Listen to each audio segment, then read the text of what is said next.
Hey everybody, it's Jason Blaha here, and today we're going to answer the question, is it possible to turn fat into muscle? But rather than actual direct conversion, let's explore this from a practical perspective. Is this actually possible for someone practically, even though biologically it doesn't exactly work that way? So let me put on my +5 out of weaponsmithing, work on skilling up my crafting a little bit, and let's go into this a little further. Yeah, because practically speaking, yes, it is possible. Now, we always hear people talk about, oh, someone who used to lift weights, they used to be big, they quit lifting, they get fat. We've seen this happen over and over and over. Everyone knows someone who does it. All of you have a family members. Like I had a friend who did that, or my uncle, or your cousin. There's someone you know who's experienced this. It's always a cliche that their muscle turned into fat. And of course, bodybuilders, lifters, powerlifters, everyone says, look, it doesn't work that way. It's not possible.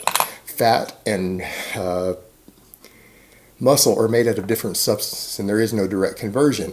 And we all know what actually happened. Their muscle didn't turn into fat. These are people who work out, who are used to eating a lot of food. They have big appetites. They had to gain a lot of muscle. I mean, to gain 25 pounds of muscle, you had to eat a lot more food than you used to for a long time, because you spent years building that muscle up.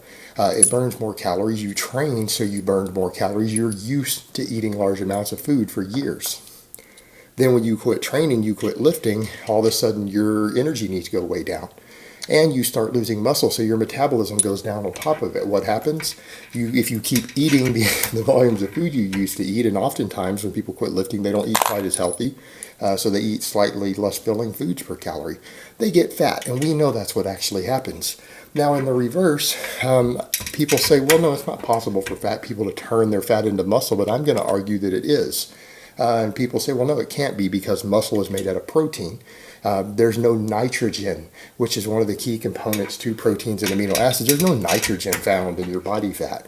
So there is no direct conversion process. There isn't one. It's only the protein that you eat that turns into muscle. But I want people to stop and think about that for a minute. Have you all noted that fatter people, when they start lifting, particularly when they start lifting, when they're noobs, seem to gain strength if they lift while losing body weight pretty quickly? Everyone knows this phenomenon. Every personal trainer knows this phenomenon. They see it all the time in their clients. Well, what's happening there? How is it that they can actually bulk up while dieting? Meaning, morbidly obese people who start losing weight and lifting weights, they gain muscle at the same rate that a skinny guy does who's bulking while losing weight. Sometimes they're losing a couple pounds a week, 2-3 pounds a week, yet adding 5-10 pounds of their squat and deadlift, 5 pounds of their bench press every week. Well, those lifts don't go up 30, 40, 50 pounds without gaining significant amounts of muscle, right? They're experiencing noob gains while in a caloric deficit. But when you have a skinny noob who does this, they have to eat more. They have to gain weight. They have to overeat to do this. And it's that overeating that's required to gain muscle. And that's what people are missing here when they think about this. They're not thinking about the fact that there's more to muscle than the protein you eat. Honestly, very, very little of the protein that you eat gets converted to muscle mass. I want people to think about that for a minute. Maximum noob gains are going to be something like 2 pounds of muscle in a month, right? 2 pounds. That's like the maximum a noob is going to gain of real muscle tissue, and that's pushing the limit. How many grams of protein are in 2 pounds of human muscle tissue? Well, how much protein's in a pound of meat? About 110 grams, maybe 120 grams of protein is in a pound of lean meat. That's what's in there. Think about that in terms of muscle tissue. So you're talking about what, at most 240 grams of protein have been added to their body. Divide that by 30. That's what? 6 grams, 7 grams, 8 grams? Actually, it is 8 grams. 8 grams of protein that you eat per day. That's about 24 calories of protein actually can be converted to muscle tissue if you're gaining like 2 pounds of muscle a month, which is unusual. You got to be decently genetically gifted and be experiencing new games and be training hard to put on 2 pounds of muscle per month. All right, you got to have everything perfect to do that. But really, that's only 24 calories of protein a day. But you're seeing novice lifters who are having to consume sometimes 2,800, 3,000 calories to get there. So what's going on? They need an energy surplus. They need a fuel source to fuel all their day-to-day activity. They need a fuel source to fuel their recovery. All right, recovery from training requires calories. Building muscle tissue actually uses calories up. And it doesn't care whether it's carb calories, fat calories, whatever. There's a lot of things. Fatty acids can be used for these things. They can be used for basic metabolism. They can be used as the energy needed for tissue repair, transporting things through the body. It can be lipids, which is fat. It can be glucose, which is carbs, right? But really, at most, only 24 calories of protein is actually used to repair and build muscle tissue. That's all that's being used to build new muscle. All the other protein you're eating is being used for basic metabolic functions, various tissue repairs, also maintenance of different tissues in your body, creating different substances in your body. A lot of the things that you need, that's what protein is being used for. And that's why people really only need about 50 grams a day for that. So when you think about it from that perspective, someone who's carrying a lot of body fat has already bulked up. They already have a fuel reserve. They already have an energy reserve. They have a reserve of energy. So what ends up happening is they finish training, their body has a deep metabolic need, right? It has an enormous metabolic need. They have an immediate fuel source. Their metabolism's up. Their body needs all sorts of calories to recover from all their training. It needs a fuel source. They have a fuel tank already there. It's their body fat, and they have a surplus of it. When you have a lot of body fat, your body easily taps into your fat stores. They already have energy available. They already have energy so that they can get up after they train and keep moving around and do all their lower intensity activities. Now, a lot of people will say, yeah, but you use carbohydrates for your training fuel. Yeah, that's true. But these people have an alternative fuel source available, meaning they just have to eat enough carbs to replenish their glycogen from training. That's not that much, guys. That isn't that much at all. Again, you're probably only burning through, most people out there, 100 calories, 200 calories at most of carbs are being burned in your workout session. That's not that much. It's like 50 grams of carbs.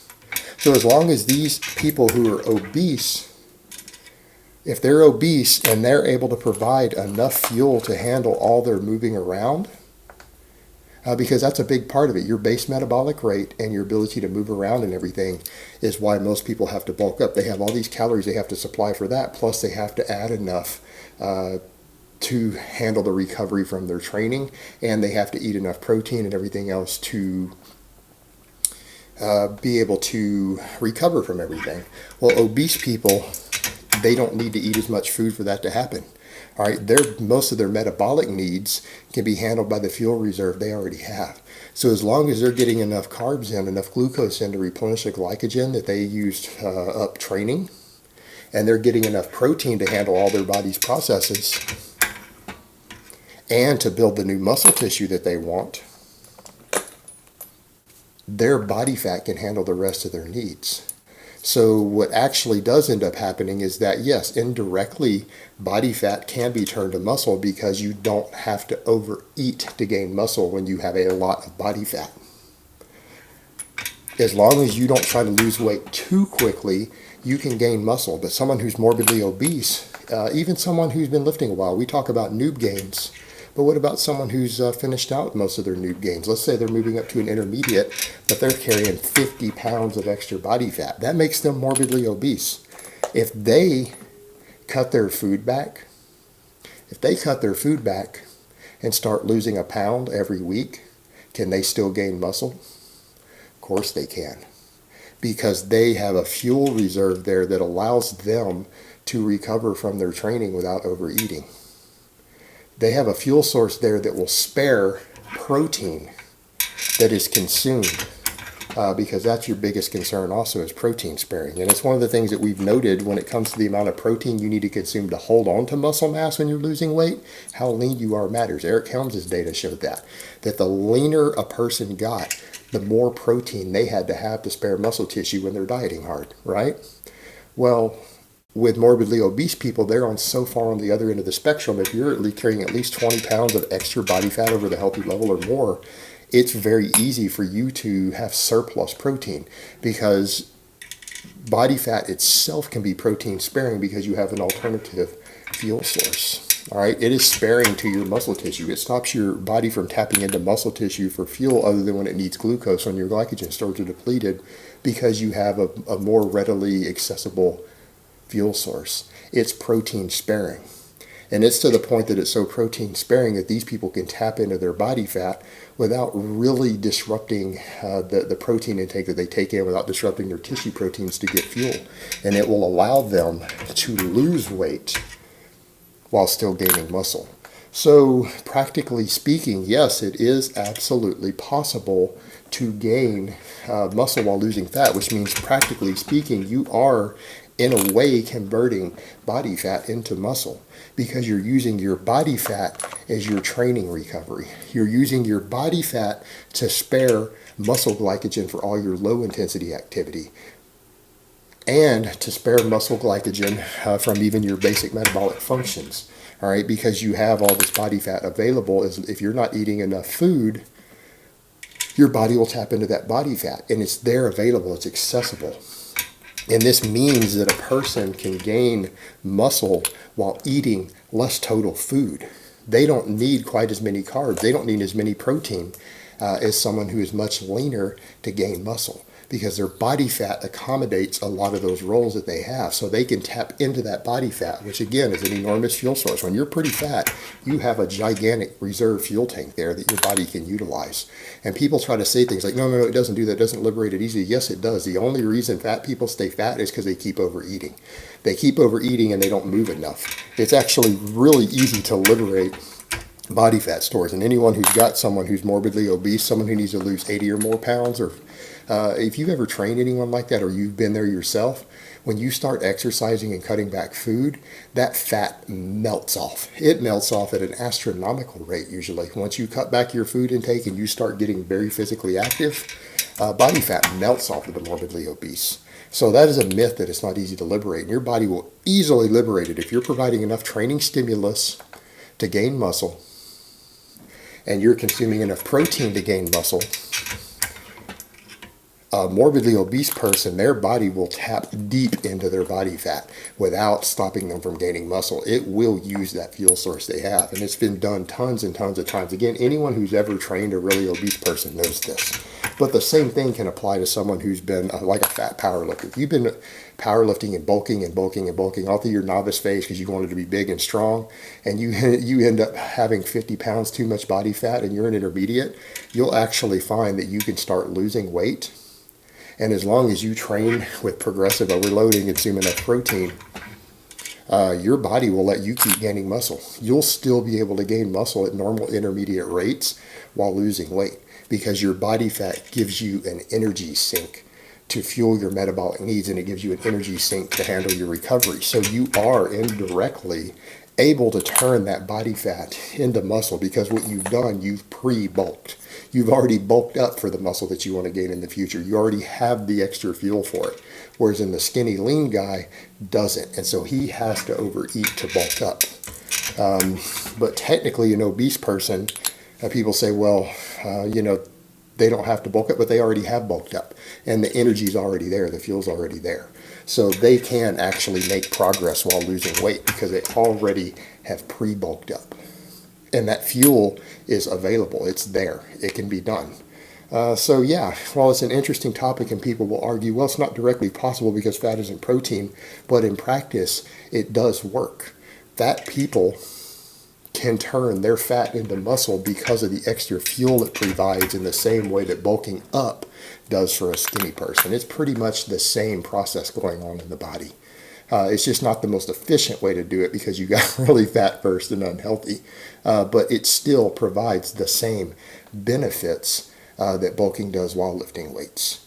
So that's a good way to look at it. So people don't need to lose hope. So if you're carrying a lot of extra body fat, the take home is you can actually lose weight at a reasonable rate while still gaining muscle. So that's a very positive thing. It's something people who are a little too fat need to keep in mind if they decide to trim down, that they might actually find that they don't lose strength or muscle. If they're careful, they might actually do the opposite. They might still be able to continue to gain while losing weight.